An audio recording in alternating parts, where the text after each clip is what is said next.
atigi bir dona dori, bir dona tabletka ona qornidagi bolani mana shu holga solib qolishi mumkin. Bolani yuzlari qiyshayib ketgan, oyoq qo'llari qiyshayib ketgan, o'pkalari rivojlanmagan. Mana shuning barchasiga sabab atigi bir dona tabletka. Ona qornida homila suyuqlik ichida, ya'ni o'sha amniotik suyuqlik ichida rivojlanadi.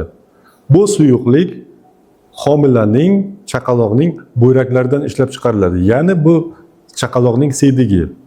Chaqaloq o'z siydigi ichida rivojlanadi. Bu suyuqlikning asosiy vazifasi birinchidan himoya qilish, amortizatsiya, ikkinchidan shu suyuqlikni yutish orqali chaqaloqning o'pkalari rivojlanadi.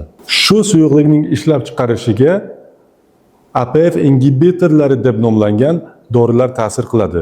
Bu o'sha siz bilgan enalapril, captopril, berlipril, enam degan dorilar kiradi.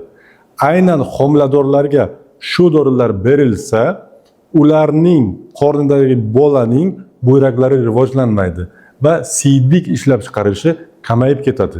Buning hisobidan bola tiqilib qoladi. Uning qo'l oyoqlari qiyshiq bo'lib tug'iladi. Yuzlari, jag'lari, burni ham qiyshayib tug'iladi. Bolaning o'pkalari rivojlanmaydi. Tug'ilgandan keyin nafas ololmaydi.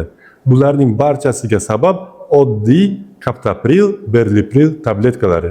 Shuning uchun agar homiladorlarda qon bosimi ko'tarilsa, aslo bu dorilarni ishlatmang. Agar buni bilmagan bo'lsangiz, o'z do'stlaringizga jo'natib qo'ying.